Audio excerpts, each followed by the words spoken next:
গ্রীষ্মের ছুটি কাটিয়ে তীব্র গরমের মধ্যে স্কুল খোলার পরই সকালের স্কুলে মেয়েদের উপস্থিতির সংখ্যা বেশ চোখে পড়ার মতো।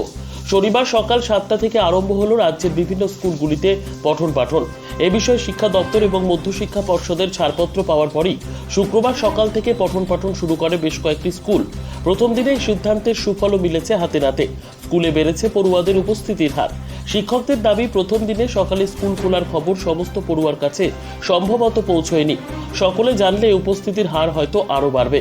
প্রসঙ্গত, তীব্র গরমের কারণে প্রায় 50 দিন বন্ধ থাকার পরে সোমবার থেকে রাজ্যের অন্য জায়গার মতো জেলার সমস্ত স্কুলে শুরু হয়েছিল পঠন পাঠন।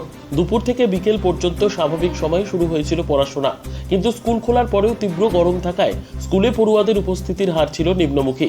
এই পরিস্থিতিতে গত বুধবার রাজ্যের স্কুল শিক্ষা দপ্তর একটি বিজ্ঞপ্তি জারি করে রাজ্যের স্কুলগুলিতে যাতে স্থানীয় আবহাওয়ার উপরে ভিত্তি করে স্কুলের পঠন পাঠনের সময় নিজেরা স্থির করতে পারে সেই মর্মে ব্যবস্থা নেওয়ার জন্য রাজ্যের প্রাথমিক শিক্ষা পর্ষদ এবং মধ্যশিক্ষা পর্ষদকে অনুরোধ করা হয়। সেই বিজ্ঞপ্তিতে সেই মতো বৃহস্পতিবারই নিজেদের মধ্যে আলোচনা করে এবং পড়ুয়াদের জানিয়ে এদিন সকাল থেকে শুরু হয় পঠন পাঠন। যে সমস্ত দর্শকরা আমাদের চ্যানেলটি এখনো ফলো বা সাবস্ক্রাইব করেননি তাদের জানাবো, খুব তাড়াতাড়ি আমাদের ফেসবুক পেজটি ফলো ও ইউটিউব চ্যানেলটি সাবস্ক্রাইব করে রাখুন। তবে আজ অর্থাৎ শনিবার সকাল 7টা থেকে ময়ূরেশ্বর 2 নম্বর ব্লকের অন্তর্গত কোটাসুর উচ্চ বিদ্যালয়ে আরম্ভ হলো পঠন পাঠন। একইভাবে আজ থেকে রাজ্যের বিভিন্ন স্কুলে পঠন পাঠন শুরু হয়েছে বলেও জানা যায়। এই বিষয়ে কোটাসুর উচ্চ বিদ্যালয়ের প্রধান শিক্ষক বৃন্দাবন দাস জানান, স্কুল খোলার পরেই দুদিন আমরা ডে স্কুল করেছি, তাতে দেখেছি খুবই নগণ্য ছাত্রছাত্রী বিদ্যালয়ে উপস্থিত হয়েছে। কিন্তু আজকে মর্নিং স্কুল হওয়ায় প্রায় 50%-এর ওপর ছেলে মেয়ে উপস্থিত হয়েছে ক্লাসে। প্রচণ্ড গরমের হাত থেকে ছাত্রছাত্রীদের এবং শিক্ষক শিক্ষিকাদের সাময়িক স্বস্তি দেওয়ার জন্য সরকারি নির্দেশ অনুসারে আমাদের প্রতিটি বিদ্যালয়ে ডে শিফটে যে ক্লাসটা হতো সেটা আমরা মর্নিং শিফটে নিয়ে এসেছি। ছাত্রছাত্রীরা এতে একটু সুবিধা হবে এবং তাদের ক্লাস করতে যে অসুবিধা হচ্ছিল, প্রচণ্ড গরম,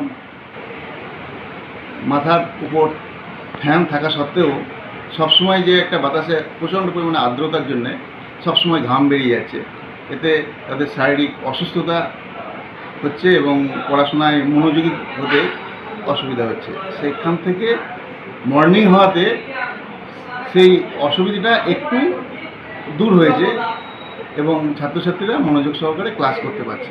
স্কুল খোলার পরে আমরা 2 দিন ডে স্কুল করেছি, তাতে দেখেছি খুব নগণ্য ছাত্রছাত্রী কিন্তু বিদ্যালয়ে উপস্থিত হয়েছে।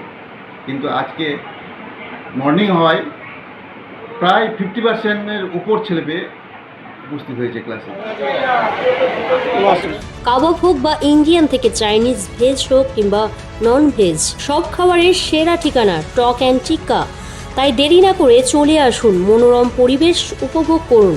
আমাদের ঠিকানা নারায়ণঘাটি, কোটাসুর, বীরভূম, কালীমাতা হিমঘরের ঠিক বিপরীতে। আমাদের যোগাযোগ নাম্বার 8597633546। আমাদের এখান থেকে ফাইন্যান্স কোম্পানির মাধ্যমে পেয়ে যাবেন মোটর বাইক। এবার এখান থেকেই মিলবে বিভিন্ন ডিজাইনের হিরো মোটর বাইক। তবে আর দেরি কেন, আজই সংগ্রহ করুন আপনার এলাকার শোরুম থেকে মোটর বাইক। আমাদের ঠিকানা কোটাসুর, নারায়ণঘাটি, বীরভূম, কালীমাতা হিমঘর সন্নিকটে। আমাদের যোগাযোগ নাম্বার 8101138550। এখানে আপনি সমস্ত ফাইন্যান্স কোম্পানির মাধ্যমে পাবেন সহজ সরল কিস্তিতে গাড়ি কেনার সুযোগ। এছাড়াও আপনি পাচ্ছেন যে পুরনো গাড়ি এক্সচেঞ্জের মাধ্যমে গাড়ি কেনার সুযোগ। আমাদের ঠিকানা কোটাসুর বাস স্ট্যান্ড সন্নিকট, দিদিভাই আশ্রমের সামনে। আমাদের যোগাযোগ নাম্বার 7407480256।